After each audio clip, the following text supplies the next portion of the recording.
বলছি আমি যাদেরকে স্ক্রিনে দেখতে পাচ্ছি পরিষ্কারভাবে বলে দেওয়া যায় ইউর দি ফিউচার। আপনারা হচ্ছেন বাংলাদেশের ভবিষ্যৎ। আপনারা হচ্ছেন বাংলাদেশের ভবিষ্যৎ, এটাই বাস্তব, এটাই সত্য।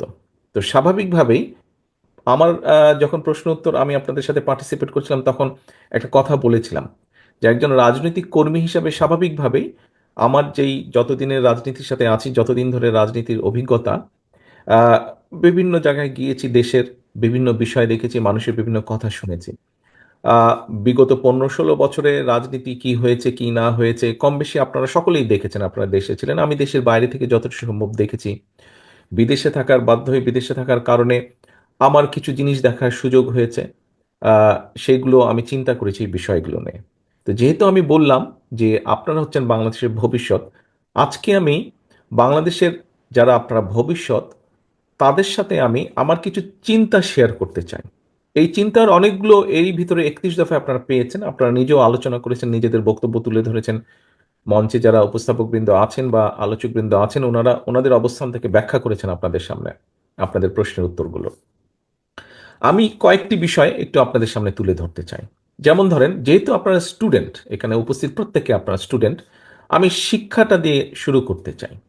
যে শিক্ষাটাকে একজন পলিটিক্যাল অ্যাক্টিভিস্ট বা রাজনৈতিক কর্মী হিসাবে আমি কিরকম মনে করি যে শিক্ষা হওয়া উচিত আগামী দিনের ভবিষ্যৎ।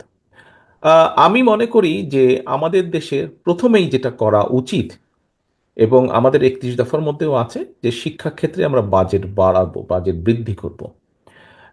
আমরা আমি ব্যক্তিগতভাবে মনে করি শিক্ষা ক্ষেত্রে যদি কিছু করতে হয় প্রথমেই সেটা করা উচিত প্রাইমারি লেভেলে।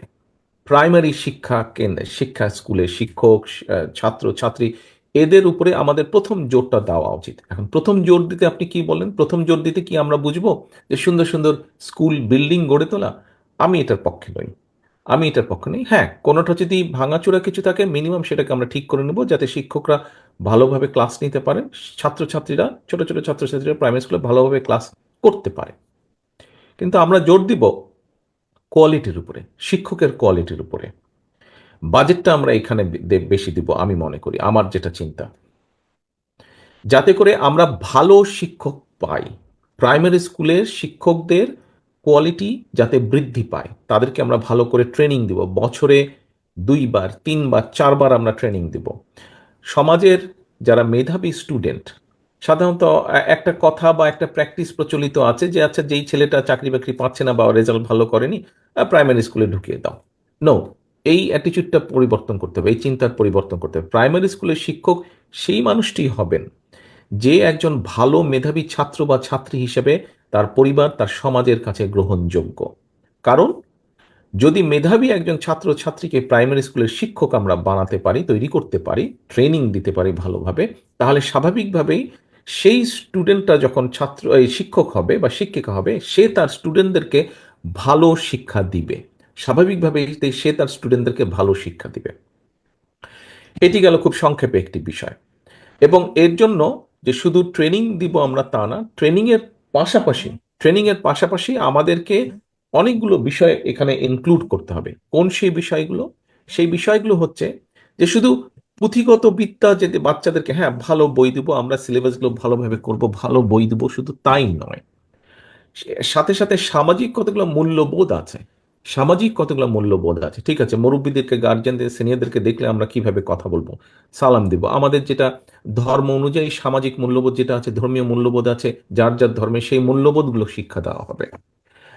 কিভাবে কথা বলতে হবে একজন মানুষ বিপদে পড়লে, এখানে আহ, একজন আমাদের একজন এরিসা, বোধহয় খুব সম্ভব এরিসা, সে তার বক্তব্যে একটা কথা বলেছে যে জীব জন্তুর দের ব্যাপারে, যে অনেক ক্ষেত্রে আমরা দেখি যে আমাদের দেশের অনেক মানুষই আহ, অপ্রয়োজনভাবে জীব জন্তুকে কষ্ট দিয়ে থাকে।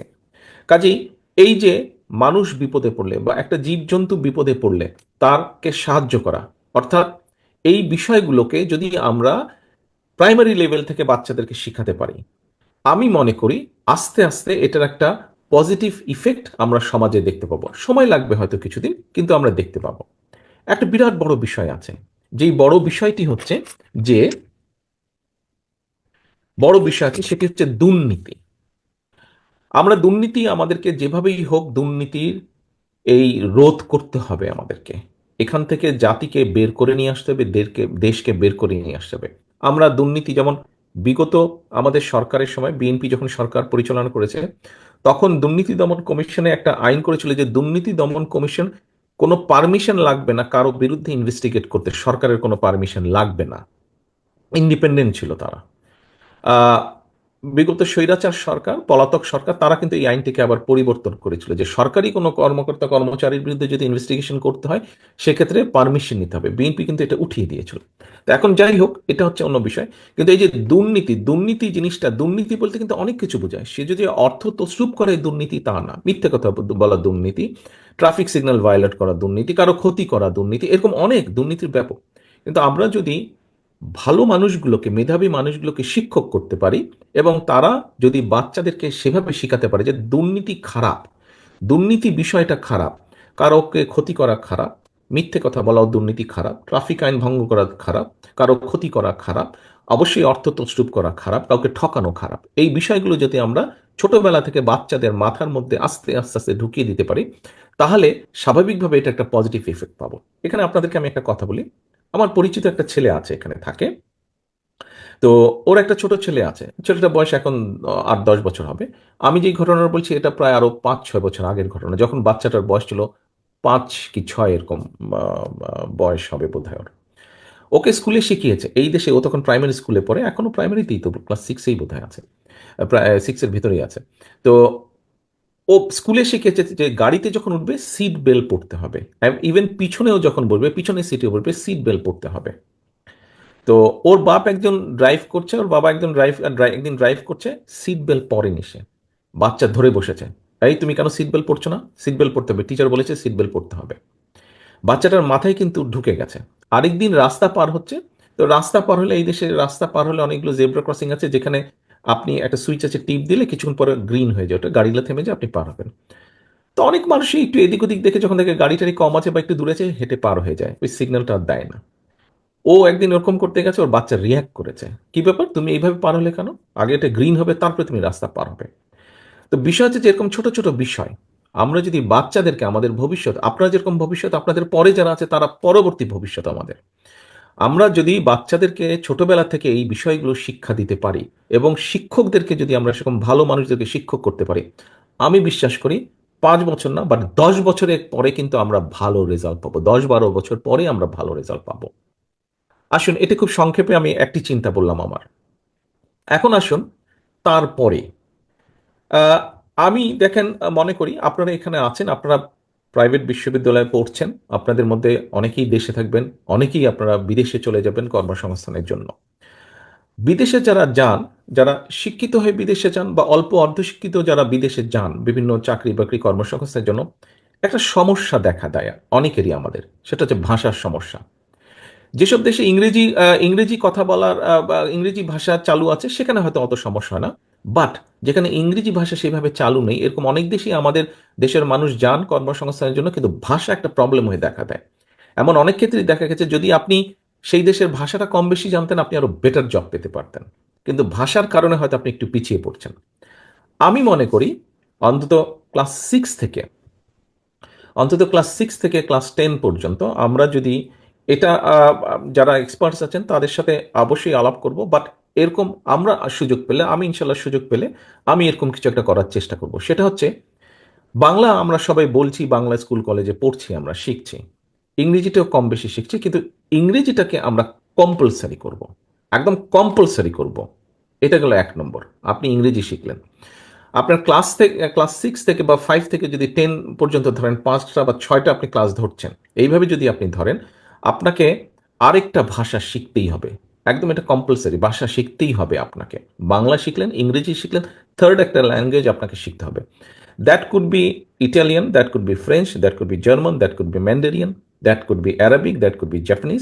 অর্থাৎ আপনাকে এই ভাষাগুলো, আপনার যেটা পছন্দ, একজন স্টুডেন্ট হিসেবে আপনার যেটা পছন্দ, আপনি সেই ভাষাটি বেছে নেন।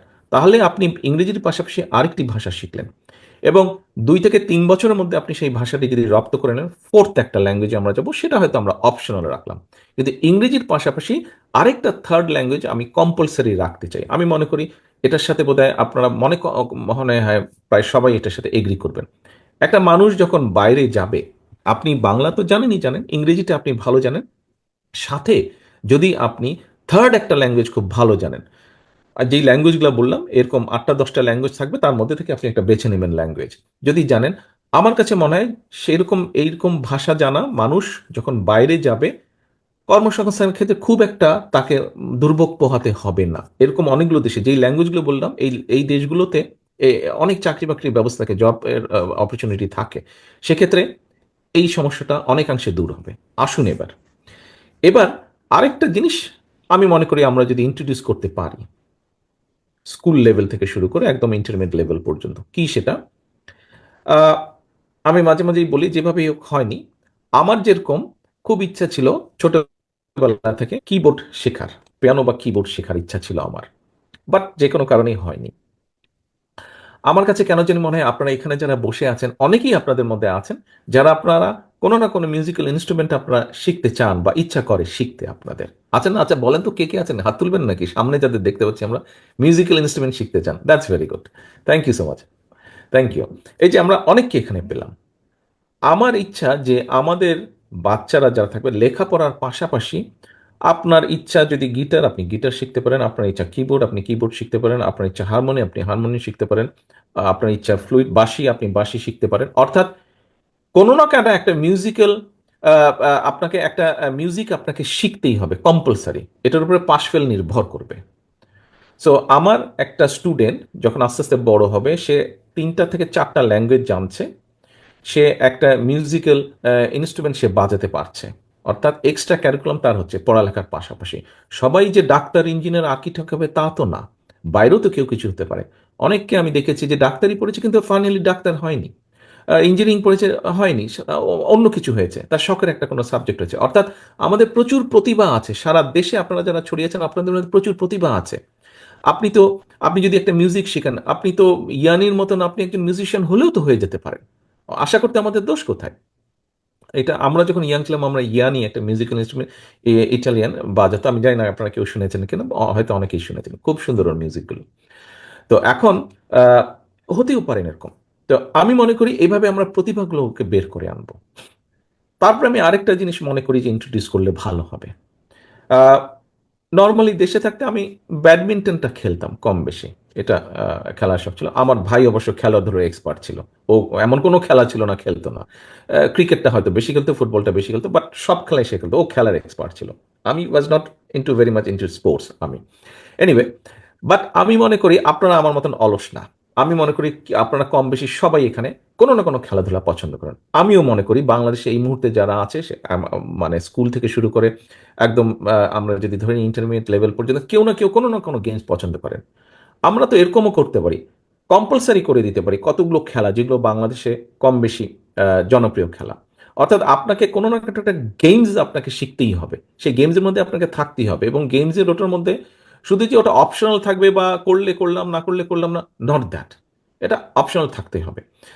এটা ফুটবল হতে পারে, এটা হাডুডু হতে পারে, এটা ব্যাডমিন্টন হতে পারে, এটা টেবিল টেনিস হতে পারে, এটা বাস্কেটবল হতে পারে, এটা ভলিবল হতে পারে, এটা ক্রিকেট হতে পারে, এনি গেম। আমরা কয়েকটা গেম রাখবো, এই গেম আপনাকে করতেই হবে, পার্টিসিপেট এটাতে করতে হবে। অর্থাৎ প্লেয়ার হিসেবেও যে আপনার ভিতরে প্রতিভাটা আছে সেটাকে আমরা বের করে আনতে চাই, সেটাকে আমরা প্রপারলি প্রকাশ করতে চাই সেটা।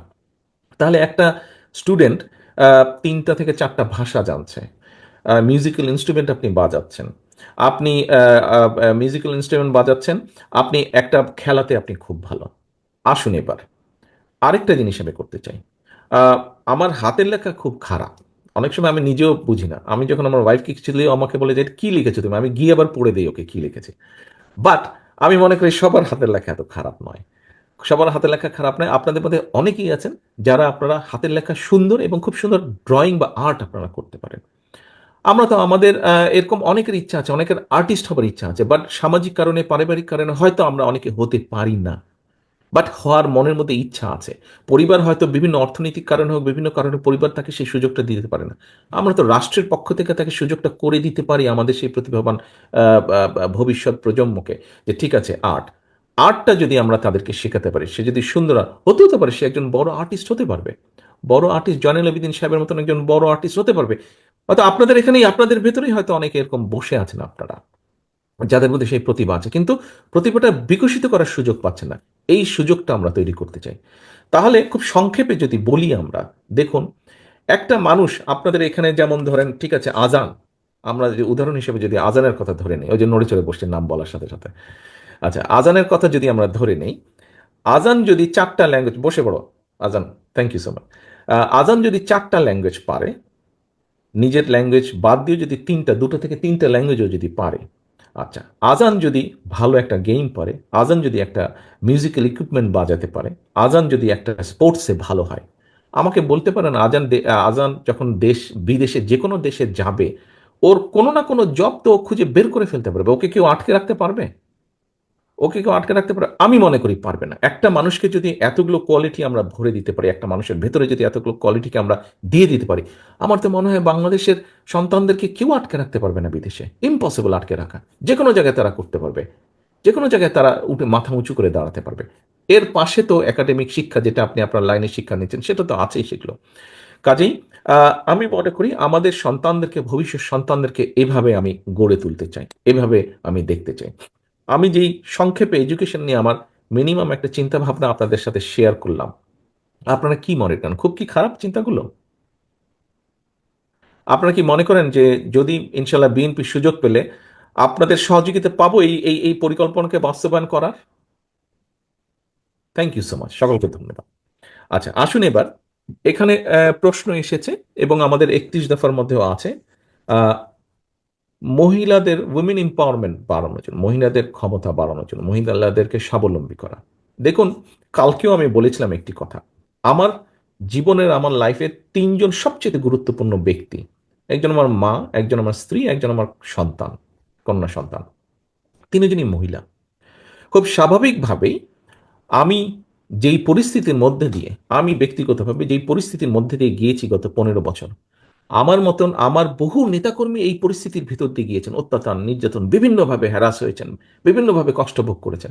উনি কিন্তু, আমি একা কষ্ট ভোগ করিনি, আমার সহকর্মীরা একা কষ্ট ভোগ করেনি, তাদের সন্তানরা, তাদের স্ত্রী, তাদের মা, তাদের বোন, সবাই কষ্ট ভোগ করেছে। খুব স্বাভাবিকভাবেই আমি কিন্তু চাইবো আমার পরিবারের মহিলা সদস্য যারা আছে, ভবিষ্যৎ যাদের আছে, তাদেরকে স্বাবলম্বীভাবে গড়ে তুলতে, যাতে বিপদ আপদে তারা শক্ত থাকতে পারে, তাদেরকে কেউ তলাতে না পারে। এখন এইটি হচ্ছে নীতিগতভাবে একটি চিন্তা, নীতিগতভাবে একটি বিশ্বাস। এখন আমার প্রিয় সহকর্মীবৃন্দ, প্রিয় ভবিষ্যৎ বাংলাদেশ, একটি নিশ্চয়ই আপনারা শুনেছেন যে ফ্যামিলি কার্ড নামে একটি কার্ড আমরা ইন্ট্রোডিউস করতে চাই। ফ্যামিলি কার্ড কথাটা নিশ্চয়ই এর মধ্যে কয়েক জায়গায় বলেছি, পত্রপত্রিকায় কম বেশি এসেছে, আপনারা শুনেছেন, নিশ্চয়ই পড়েছেন, দেখেছেন, শুনেছেন। এখন কি ফ্যামিলি কার্ডটা? আপনারা যেহেতু এখানে কথা হয়েছে 31 দফা নিয়ে, 31 দফা শুধু আমরা এখানে রাখছি না, আপনাদেরকে বলার উদ্দেশ্য হচ্ছে, আপনারা যেহেতু এই দলের আদর্শে বিশ্বাস করেন, আমাদের এই 31 দফাকে আপনারা সারা দেশে আপনাদের সাধ্য অনুযায়ী ছড়িয়ে দেওয়ার চেষ্টা করবেন, শুধু বিএনপির মানুষ না, সাধারণ সব মানুষের মধ্যে। এখন এই যে ফ্যামিলি কার্ড, এটি একটি আমাদের চিন্তা, একটি পরিকল্পনা। দেখুন, আমি ব্যক্তিগতভাবে মনে করি যে বিভিন্নভাবে হোক, আমাদের প্রান্তিক পর্যায়ে যারা মানুষ,